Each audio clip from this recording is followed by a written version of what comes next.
요엘서 3장 1절부터 8절까지 말씀입니다. 오늘 말씀도 3장 1절에 보면 그때에 라고 시작을 합니다. 오늘 말씀에 나와 있는 그 때는 이스라엘 백성들을 하나님께서 다시금 회복시키시고 원래 있던 그 자리로 다시금 돌리실 때라는 겁니다. 어제 말씀은 이스라엘 백성들이 하나님 앞에 자신들의 잘못을 뉘우치고 회개할 그때에 다시금 하나님께서 이스라엘 백성들을 회복시켜 주시겠다라는 그 약속의 말씀이었습니다. 이스라엘 백성들을 회복시키시고 난 다음에 그 다음 때에 하나님께서 무엇을 행하실 것인가 라는 것에 대해서 오늘 3장 1절부터 기록되어 있습니다.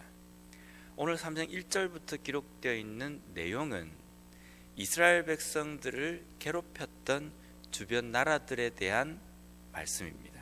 어떻게 주변 나라들을 내가 다시금 심판할 것인가 라는 것에 대해서 하나님께서 말씀하고 계십니다. 분명히 이스라엘 백성들이 잘못한 삶 속에서 하나님께서 선지자들을 통해서 말씀을 주셨는데 이스라엘 백성들이 깨닫지 못했습니다. 깨닫지 못한 이스라엘 백성들에게 하나님께서 주변에 있는 나라들로 하여금 이스라엘 백성들을 침공하도록 하십니다. 그래서 심판의 막대기로 주변에 있는 나라 두로, 시돈, 그리고 블레셋 그 나라들을 사용하셨습니다. 그러면 우리가 그냥 평범하게 생각할 때 주변에 있는 나라들이 침공하고 싶어서 침공한 것이 아니라 하나님께서 사용하셨기 때문에 이스라엘 백성들을 침공한 겁니다. 그렇게 볼 수 있습니다. 그런데 이제 와서는 왜 너희들이 침공했느냐? 왜 이스라엘 백성들을 괴롭혔느냐? 내가 너희들을 심판하겠다라고 말씀하고 계신다는 겁니다. 제가 대학 때 친구들로부터 이야기하는 중에 이런 이야기가 나온 적이 있습니다. 과연 가룟 유다가 예수님을 팔지 않았다고 한다면 예수님이 십자가에 못 박히셨겠느냐? 그렇기 때문에 어떤 측면으로 볼 때에 가룟 유다도 하나님 앞에 사용되어진 하나님의 일꾼이었다, 도구였다라는 겁니다. 어떻게 생각하십니까? 가룟 유다 때문에 예수님이 팔리게 되시고 예수님께서 팔리셨기 때문에 십자가에 못 박히시게 되었다는 겁니다. 그렇기 때문에 예수님의 십자가 그 구원의 사역에 가룟 유다도 엄청난 한 부분을 담당했다는 겁니다. 어떻게 보면 그런 것 같습니다. 가룟 유다가 이 십자가 구원의 사역에 아주 큰 중심의 역할을 감당한 것으로 우리가 봅니다. 그렇다고 해서 가룟 유다가 하나님의 도구로 사용되어진 것입니까? 가룟 유다에 대해서 예수님께서 말씀하실 때 이 사람은 차라리 태어나지 않았으면 더 좋을 뻔했다라고 말씀하십니다. 가룟 유다가 예수님을 팔았기 때문에, 그래서 예수님께서 십자가의 사역을 완성하실 수 있으셨기 때문에 가룟 유다를 잘했다 칭찬하시면서 상을 주시겠습니까? 그렇지 않다는 겁니다. 오늘 읽은 이 본문에도 두로와 시돈이 그리고 블레셋이 이스라엘 백성들이 다시금 회개하는 거기까지 오기 위해서 분명히 어떤 부분을 담당한 건 맞습니다. 근데 그렇다고 해서 이들이 하나님께서 원하시는 도구로 사용되어졌다, 그렇게 표현할 수는 없다라는 겁니다. 이 말씀에 대해서 해답이 로마서 8장 말씀에 나옵니다. 로마서 9장 말씀에 나옵니다. 로마서 9장의 말씀에 보면 9장 18절에 보면 이렇게 기록되어 있습니다. 그런즉 하나님께서 하고자 하시는 자를 긍휼히 여기시고 하고자 하시는 자를 완악하게 하시느니라. 긍휼히 사용하시기 위해서는 긍휼함을, 완악하게 사용하기 위해서는 완악함을 그 사람에게 준다는 겁니다. 이 말씀은 바로 왕을 두고 하시는 말씀입니다. 이스라엘 백성들을 통해서 하나님의 놀라우신 권능과 하나님의 놀라우신 그 힘을 세상 가운데 보여주기 위해서 성경은 하나님께서 바로의 마음을 완강하게 하심으로 말미암아라고 기록되어 있습니다. 하나님께서 그렇게 하셔서 바로의 마음을 강팍하게 하셔서 이스라엘 백성들에게 10가지 재앙을 베푸시고 또 홍해의 그 기적을 베푸셨다. 그렇다고 해서 바로가 하나님의 도구가 아니었다는 겁니다. 하나님께서 그 바로를 사용하셨을는지는 모르지만 선한 도구로 사용되어지지 않았다는 겁니다. 그렇다고 해서 사람들이 이런 이야기를 합니다. 왜 나는 강팍하게 만드셔서 하나님의 선하지 못한 도구가 되고 저 사람은 왜 긍휼하게 여기셔서 선한 도구로 사용되어집니까? 라고 불평할 수 있습니다. 그렇지 않습니까? 왜 하나님은 사람을 그렇게 사용하십니까? 사랑의 하나님께서 라고 이야기하는데 로마서 9장 20절 말씀에 보면 이렇게 기록되어 있습니다.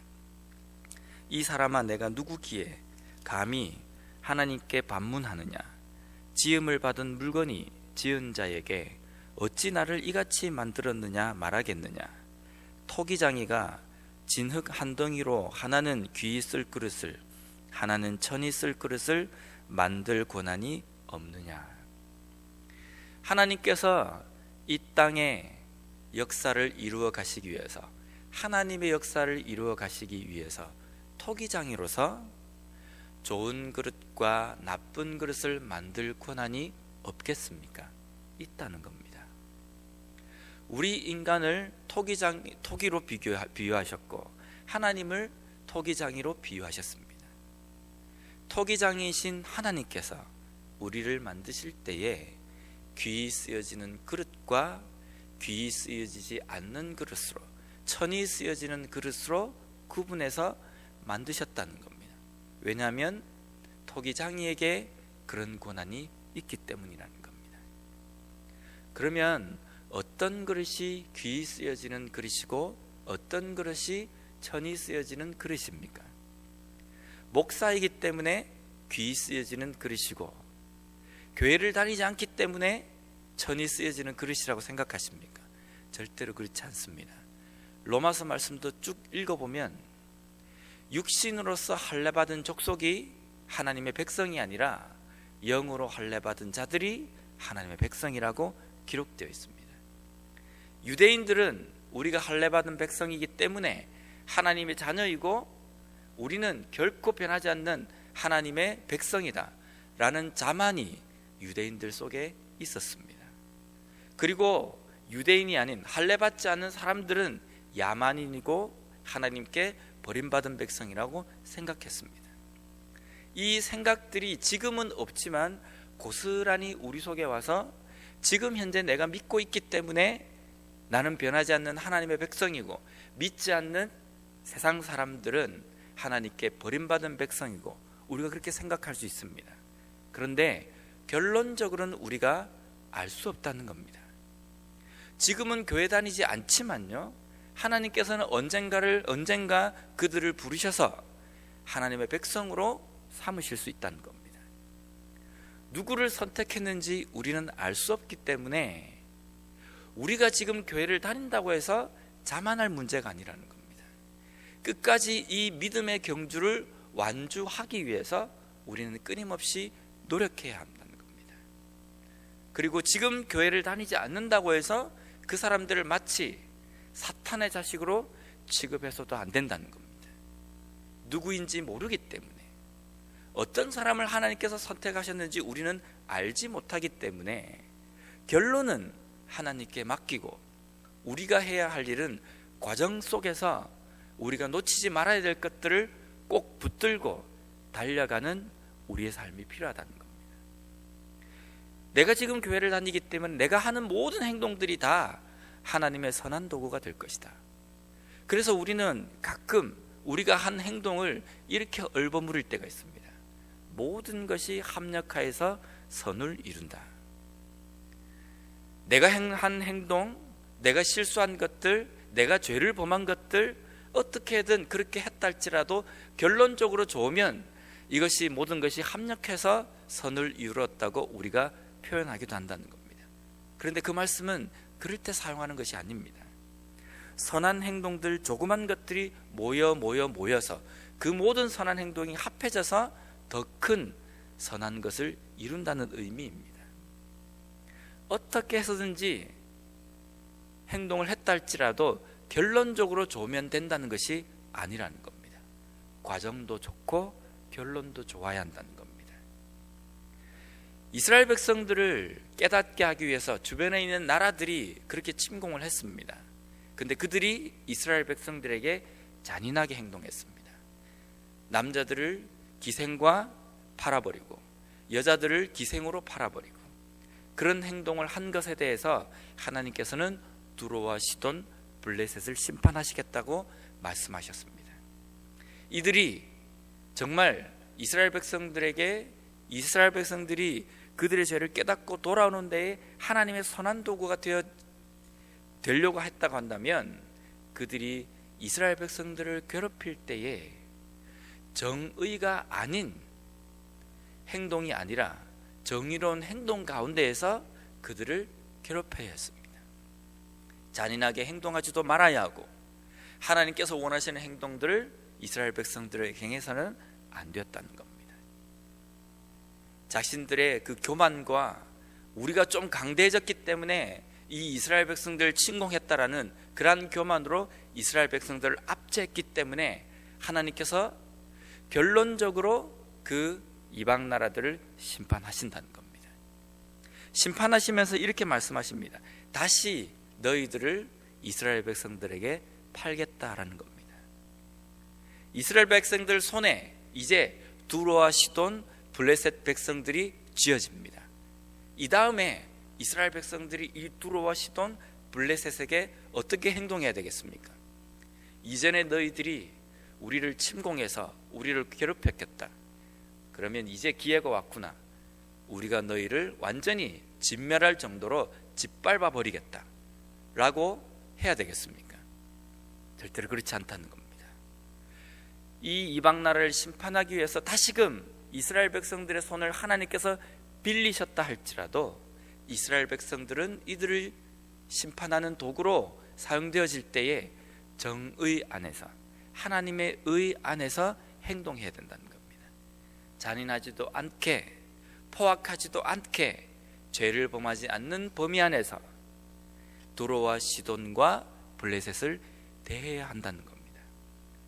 오늘날 우리의 삶에 적용을 해보면요, 내가 잘못된 행동으로 인하여서 상대방이 회개를 하고 돌아오는 결과를 낳았다. 그래서 내가 한 행동은 처음에는 좋지 못한 행동이라 할지라도 결론적으로는 선을 이루었다. 이렇게 얼버무릴 문제가 아니라는 겁니다. 내가 어떤 행동을 해서 상대방이 회개를 했다고 한다면 그 회개한 사람은 하나님께 긍휼함을 입을 것입니다. 그런데 내가 죄를 범하고 내가 잘못을 행한 그 문제에 대해서는 하나님께서 다시금 계산하시고 셈하신다는 겁니다. 그렇기 때문에 우리는 우리의 매일매일 삶 속에서 하나님께서 원하시는 그 말씀대로 행동하고 삶을 살아가고 있는지를 끊임없이 긴장하며 우리가 보아야 한다는 겁니다. 하나님께서는 가룟 유다를 칭찬하시지 않으십니다. 하나님께서는 바로 왕도 상을 내리시지 않으셨습니다. 그 문제에 대해서 오늘날 내가 가룟 유다와 같은 행동을, 가룟 유다와 같은 역할을 감당할지도 모르겠다라고 누가 알 수 있겠습니까? 오늘날 내가 바로 왕의 역할을 담당할지도 모르겠다라고 누가 자신만만하게 이야기할 수 있겠습니까? 우리는 끊임없이 우리의 삶을 돌아보며 지금 내가 가는 이 길이 가룟 유다와 같은 역할인지 바로와 같은 역할인지 우리는 우리의 삶을 돌아봐야 된다는 겁니다. 내가 과연 하는 행동과 삶이 하나님께서 원하시는 그 길 위에 잘 걸어가고 있는지 계속적으로 우리의 삶을 돌아봄으로 말미암아 오늘도 하나님의 긍휼하심을 받아서 하나님께서 선이 귀히 쓰여지는 곳에 사용되어지는 도구로서의 삶을 살아가는 우리 모두가 되었으면 좋겠습니다.